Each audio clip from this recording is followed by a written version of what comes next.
Good morning all of you. Welcome to class MA final year girls. देखिए हम लोग हर्ष के प्रशासन को पढ़ रहे थे, ठीक है। तो हम लोगों ने जाना था कि हर्ष ने अपने प्रशासन को सुविधा के लिए 3 इकाइयों में विभक्त किया था, केंद्रीय प्रशासन, प्रांतीय प्रशासन और ग्राम प्रशासन, ठीक है। तो हम लोगों ने केंद्रीय और प्रांतीय प्रशासन के बारे में जाना था। आज हम ग्राम प्रशासन के बारे में चर्चा करेंगे। तो देखिए प्रशासन की जो सबसे छोटी इकाई थी वो क्या थी? गांव ही थी, ठीक है।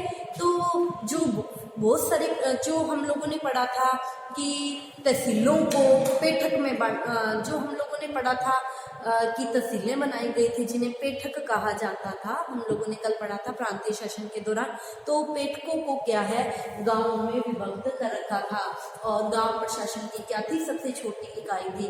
और गांव का जो शासन है वो गांव के प्रतिष्ठित व्यक्तियों द्वारा चलाया जाता था, जिन्हें क्या कहा जाता था? महतर कहा जाता था, ठीक है। और गांव का जो मुखिया होता था उसे क्या कहा जाता था? ग्रामीण कहा जाता था। और गांव में शांति व्यवस्था बनाए रखना, गांव के लोगों के आपसी विवादों का निपटारा करना, ठीक है। गांव में पानी की व्यवस्था, साफ सफाई की व्यवस्था, चिकित्सा की व्यवस्था करवाना इन लोगों का कार्य था, ठीक है। देखिए इसके अलावा भी प्रशासन में कई विभाग थे। अब हम उन विभागों को देखते हैं, ठीक है। तो जो सबसे महत्वपूर्ण विभाग था वो था न्याय विभाग, ठीक है। तो देखिए हर्ष ने न्याय के प्रति काफी ध्यान दिया था, ठीक है। वैसे तो क्या था, जो हर्ष का प्रशासन था वो एक सुसंगठित और सुव्यवस्थित प्रशासन था, इसीलिए अपराध क्या होते थे? कम ही होते थे, अपराध कम होते थे।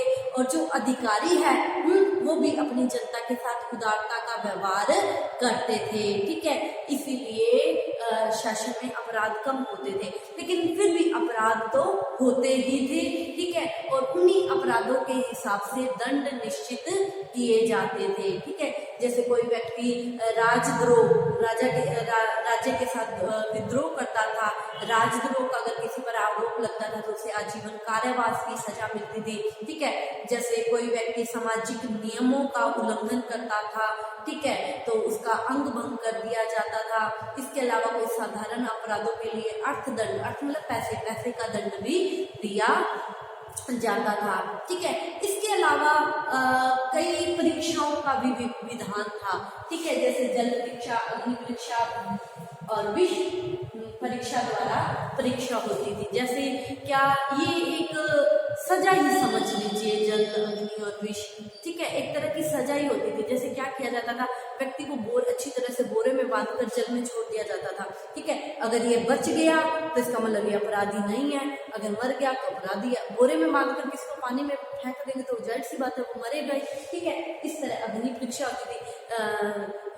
लोहे के तवे, जो तवा होता था उसको लोहे के तवे को अच्छी तरह से आग में तपाकर उसके ऊपर आदमी को बिठा दिया जाता था और उसकी जो जीभ को लोहे से चटाया जाता था, तो जाहिर सी बात है वो मर ही जाएगा। ये कहा गया था कि अगर बच गया तो क्या अपराधी नहीं है, अगर मारा गया तो अपराधी है, तो मारा ही जाएगा, ठीक है। इस तरह विष परीक्षा होती थी, विष पिला दिया जाता था, बच गया तो अपराधी नहीं है, अगर मर गया तो अपराधी है, ठीक है। तो ये भी एक तरह की क्या थी? सजा ही होती थी, ठीक है। अब देखिए जो राज्य का जो सर्वोच्च न्यायाधीश होता था वो राजा ही होता था, ठीक है।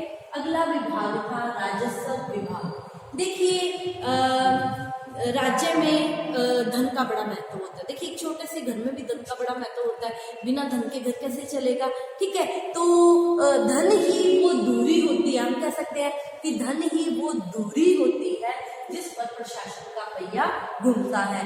बिना धन के ना तो हम कोई जनहित कार्य कर सकते हैं, ना ही कोई सार्वजनिक कार्य कर सकते हैं, ना ही देश के शासन को चला सकते हैं। अतः राज्य में धन का महत्व होने के कारण राजस्व विभाग का बड़ा ही महत्व था, ठीक है। और हर्ष के काल में राजस्व से क्या मतलब है? मैं पहले भी आप लोगों को बता चुकी हूँ। राजस्व का मतलब होता है टैक्स, कर जो राज्य द्वारा जनता से वसूल किया जाता था, ठीक है, जिससे राज्य का शासन चलता था, ठीक है। तो अगर हम हर्ष के समय की बात करते हैं तो हर्ष के समय निम्न तरह के कर थे, जैसे उद्रक। उद्रक क्या था? एक तरह का भूमि कर था। और दूसरा कर था उपरिक, वो उन किसानों से लिया जाता था जो दूसरों या सरकारी भूमि पर जो कार्य करते थे। धान्य कर होता था जो किसी विशेष अनाज पर लगता था। इसके अलावा जो अर्थदंड लिया जाता था वो भी तो पैसा कहाँ आता था? सरकारी खजाने में आता था, ठीक है। जो सबसे बड़ा राज्य का कर था वो भूमि कर ही राज्य का सबसे बड़ा कर था, ठीक है, जो 1/6 भाग लिया जाता था, ठीक है, 6% लिया जाता था, ठीक है। इसके अलावा देखिए जो विभिन्न तरह के जैसे दूध हैं या फल हैं, इन पर भी, या चारागाह है, इन पर भी क्या लगता था? कर लगता था, ठीक है। लेकिन सबसे जो ज्यादा कर मिलता था राज्य को वो भूमि कर से ही मिलता था। भूमि को नाप कर रखा जाता था, कितनी भूमि है तो इतना कर आना ही चाहिए। अलग अलग विभाग होते थे भूमि के, जितने भी सरकारी जितने भी कागज है जिस पर भूमि लिखी होती थी उसको सुरक्षित रखा जाता था, उसके लिए एक अलग से विभाग बना हुआ था, ठीक है। और सिंचाई के लिए राज्य की ओर से समय समय पर व्यवस्थाएं की जाती थी, ठीक है। और ये जो कर है इनको राज्य बड़ी उदारता के साथ वसूल करता था, जनता पर जुल्म नहीं किए जाते थे, ठीक है। इस तरह हर्ष ने एक सुसंगठित राजस्व विभाग बना रखा था, ठीक है। अगला विभाग था सेना विभाग। देखो हर्ष ने एक विशाल साम्राज्य की स्थापना की थी, इसके लिए सेना क्या थी? बहुत ही जरूरी थी। अतः हर्ष ने एक सुसंगठित सेना का निर्माण किया था। इतिहासकारों से पता चलता है कि हर्ष की जो सेना थी उसमें पदाति मतलब पैदल, अश्वारोही घोड़े पर सवार सेना और गजारोही हाथी पर सवार सेना का विशेष महत्व था। पुलकेशिन द्वितीय के साथ जो युद्ध किया था उसमें हाथियों का विशेष महत्व था, ठीक है।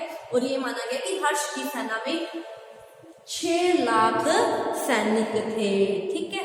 और यही सेना हर्ष की दिग्विजय के लिए हर्ष को सबसे बड़ी सहायक बनी थी, ठीक है। और सेना का जो प्रधान अधिकारी होता था उसे महासंधि विग्रहकृत कहा जाता था, ठीक है। इसके अलावा और भी सैन्य अधिकारी होते थे जिन्हें महाबलाधिकृत कहा जाता था, ठीक है। तो ये हम लोगों ने सेना विभाग के बारे में जाना। अब हम जानते हैं सार्वजनिक कार्य विभाग। देखो अशोक की तरह जो हर्ष था वो भी एक उच्च कोटि का आदर्शवादी सम्राट था। प्रजा को सुखी बनाने के लिए हमेशा ही क्या रहता था? प्रयत्नशील रहता था, ठीक है। तो प्रजा के परोपकार के लिए इसने अनेक कार्य किए, जैसे अनेक धार्मिक संस्थानों का निर्माण करवाया, पूरे साम्राज्य में अनेक मंदिर बनवाए, बौद्ध धर्म को ये बाद में मानने लग गया था, ठीक है। तो अनेक विहार बनाए, स्तूप बनाए, ठीक है। तो देखो इसके अलावा इसने क्या किया? व्यापारियों के लिए अनेक सड़कों का निर्माण करवाया, सड़कों पर थोड़ी थोड़ी दूरियों के लिए धर्मशालाएं स्थापित करवाई ताकि व्यापारी जब व्यापार करने जाए लंबी लंबी दूरियों पर जाते जाते थक जाएं तो रास्ते में धर्मशालाओं में विश्राम कर सके, ठीक है। तो इसके अलावा हर्ष ने जो महत्वपूर्ण सार्वजनिक कार्य किया, शिक्षा को बड़ा महत्व देता था, ठीक है। इसने शिक्षा के प्रोत्साहन के लिए अनेक कदम उठाए, शिक्षा पर इसने राज्य की ओर से काफी धन भी खर्च किया, ठीक है।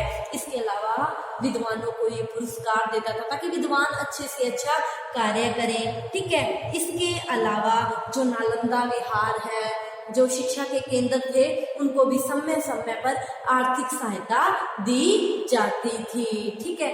इसके अलावा जो प्रयाग है वहां पर हर्ष हर 5वें साल एक मेले का आयोजन करता था। प्रयाग में एक मेले का आयोजन हर्ष के द्वारा किया जाता था और जहां पर ये बड़ी संख्या में धन अपार जो दीन दुखी होते थे उनको धन लुटाता था, ठीक है। मतलब दान पुण्य धार्मिक कृत्यों में वो सारा पैसा खर्च करता था। विद्वानों को भी क्या देता था? उन्हें यहाँ आश्रय देता था, ठीक है। अब हम बात करते हैं हर्ष की मृत्यु की। 606 में गद्दी पर बैठा था और 42 साल तक इसने शासन किया था। 42 साल तक शासन करने के पश्चात 648 ईस्वी में इसकी मृत्यु हो गई थी। इसका कोई पुत्र नहीं था, ठीक है, जो गद्दी पर बैठता, ठीक है। अतः इसके मरने के बाद प्रशासन में क्या आ गई, शिथिलता आ गई, अराजकता फैल गई, ठीक है। और कल हम हर्ष के धर्म के बारे में पढ़ेंगे। आज की क्लास के लिए इतना ही। Thank you all of you.